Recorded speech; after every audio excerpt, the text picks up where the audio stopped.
সঙ্গে চলাফেরা করা। ঈমানের হালাতে থাকার জন্য ভালো মানুষের সঙ্গে চলাফেরা করা। যারা আকীদা খারাপ, যে বেদাতি, উল্টাপাল্টা কর্মকাণ্ড করে, কোরআন সুন্নাহ বিবর্জিত কর্মকাণ্ড করে, তার সাথে চললে আপনার আমল আখলাক, আপনার আকীদা, আপনার সবকিছু খারাপ হয়ে যাবে। ঠিক কিনা বলেন? কারণ সে আপনাকে ওগুলো পুশ করবে, আপনাকে সেগুলির প্রতি উৎসাহিত করবে, আপনাকে সেগুলি করতে সে বলবে।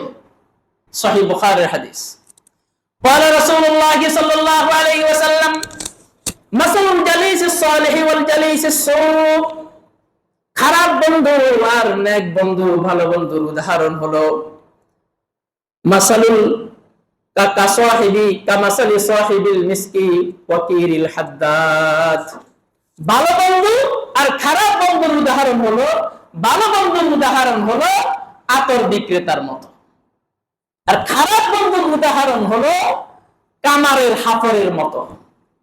কামার আছে না, যে সমস্ত কামারেরা দাও, তারপরে এই বিভিন্ন রকমের ধারালো ছুরি, এগুলিকে ধার দেয় আগুনের মধ্যে ফেলে, এভাবে টানে, একটা হাফর আছে, ওই হাফরের ভিতরে দিয়ে গরম হলে তারপরে বের করে সেটাকে ধার দেয়, ওই হাফরের মতো।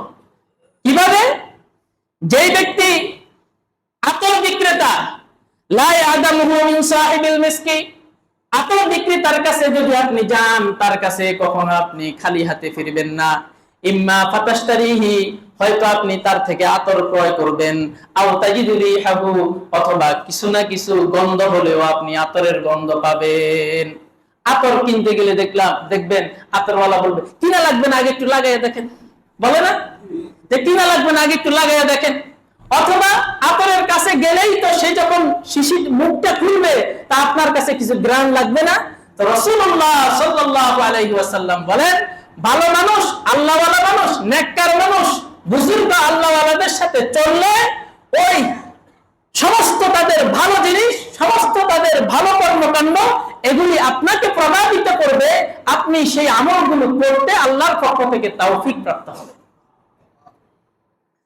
আর আপনি যদি খারাপ বন্ধু গ্রহণ করেন, খারাপ বন্ধু হলো ওই কামারের হাফরের মতো, সেই কামারের কাছে যদি আপনি যান, সেখানে হয়তো আপনার তুহরিকা বাদানাহু, তার শরীরকে জ্বালিয়ে ফেলবে, অথবা তুহরিকা সিয়াবাহু, তার কাপড় জ্বালিয়ে ফেলবে, অথবা আও তাজিদু মিনহু রিহান খাবিসাতান, সেই কামারের থেকে আপনি দুর্গন্ধ, কুৎসিত দুর্গন্ধ পাবেন। খারাপ বন্ধুর সাথে চললে এই আপনার দ্বীনি এই ক্ষতিটা হবে, আপনার খারাপ জিনিস, খারাপ আমল, খারাপ কর্মকাণ্ড, এগুলি আপনার ভিতরে ঢুকবে। এই জন্য সব সময় ভালো মানুষের সাথে সম্পর্ক রাখা, খারাপ মানুষের সাথে চলার চেষ্টা না করা। বন্ধু বান্ধব জীবনে প্রয়োজন, তবে যেই বন্ধু মদ খায় না, জুয়া খেলে না, উল্টা পাল্টা বদ অভ্যাস নাই, খারাপ অভ্যাস নাই, হারাম খায় না, মানুষের অধিকার নষ্ট করে না, ওই সমস্ত ব্যক্তিকে আপনি আপনার বন্ধু বানাইবেন। আর যে মানুষের অধিকার নষ্ট করে, মদ খায়, জুয়া খেলে, গাঁজা খায়, বিভিন্ন রকমের অপকর্মের সাথে জড়িত, ওই ব্যক্তিকে আপনি বন্ধু বানাবেন না, ওই ব্যক্তির সাথে আপনি চলবেনও না। হ্যাঁ, তাকে সংশোধন করার জন্য তাকে দাওয়াতি কাজ তার উপরে করতে পারেন, সেটা আপনি করতে পারবেন।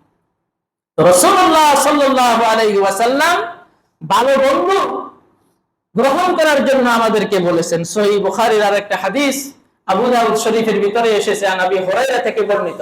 তিনি বলেন, ক্বালা রাসূলুল্লাহ সাল্লাল্লাহু আলাইহি ওয়াসাল্লাম আর-রাজুলু আলা দীনি খলিলিহি, যে ব্যক্তি তার বন্ধুর রীতিনীতির অনুসরণ করে।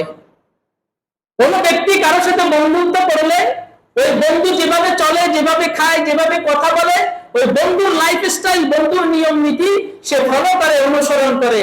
আল্লাহর নবী বলেন, ফালইয়ানজুর আহাদুকুম আলা মান ইউখালিল, সুতরাং বন্ধুত্ব করতে, বন্ধু হিসেবে কাউকে গ্রহণ করতে চিন্তা করা উচিত কার সাথে আমরা বন্ধুত্ব করতেছি। মুসলমানদের চিন্তা করা উচিত কার সাথে আমরা বন্ধুত্ব করতেছি। ব্যক্তি হিসেবে চিন্তা করা উচিত কাকে আমি আমার জীবনের বন্ধু, সুখ দুঃখ শেয়ার করার জন্য কাকে আমি বন্ধু বানাইতেছি। হিসাব নিকাশ করে যাতে বন্ধু বানানো হয়।